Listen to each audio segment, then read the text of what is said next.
ঈদের ঠিক মুখেই রাজ্য বড়সড় আইনি লড়াই। ১৯৫০ সালের পশু জবাই আইন কঠোরভাবে কার্যকর করার নির্দেশিকা জারি করেছে নবান্ন। আর এই নির্দেশিকা ঘিরে এখন রাজ্যের রাজনীতি থেকে শুরু হয়েছে আদালত চত্বর, সর্বত্র শুরু হয়েছে তীব্র তোলপাড়। আসন্ন বকরি ঈদে কুরবানি এবং পশু ব্যবসায়ীদের উপর এর কি প্রভাব পড়তে চলেছে? আইনের বিরুদ্ধে সরাসরি কলকাতা হাইকোর্টে গেল তৃণমূল। আজ প্রধান বিচারপতি এজলাসে কি হতে চলেছে জানতে ভিডিওটি শেষ পর্যন্ত দেখুন। ঘটনাটি কি ঠিক? আসলে সম্প্রতি রাজ্য সরকারের তরফ থেকে ১৯৫০ সালের পশ্চিমবঙ্গ পশু জবাই আইন কঠোরভাবে বলবৎ করার জন্য এই বিশেষ নির্দেশিকা জারি করা হয়। এই আইনের মূল উদ্দেশ্য ছিল নির্দিষ্ট কিছু নিয়ম মেনে এবং উপযুক্ত শংসাপত্র বা সার্টিফিকেট ছাড়া কোনো পশু জবাই করা যাবে না। কিন্তু বিতর্ক দানা বেঁধেছে এই নির্দেশিকার ১২ নম্বর ধারাবাহিক কেন্দ্র করে। এই ধারা কড়া নিয়মের ফলে আসন্ন বকরি ঈদের কুরবানির ক্ষেত্রে বড়সড় ধর্মীয় ও সামাজিক জটিলতা তৈরি হতে পারে বলে আশঙ্কা করেছেন অনেকেই, বিশেষ করে পশু ব্যবসায়ী এবং সংখ্যালঘু সম্প্রদায়ের মানুষরা।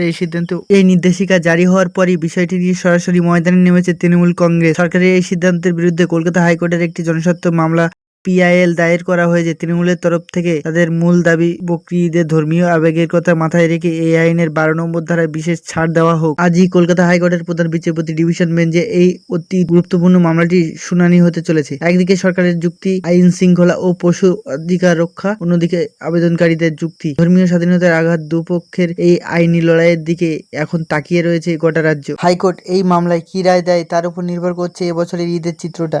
প্রশাসন কি এর মধ্যপন্থা অবলম্বন করবে নাকি নিয়ম অনড় থাকবে? আদালত থেকে এই বিষয়ে কোন নতুন আপডেট আমরা আপনাদের জানাবো।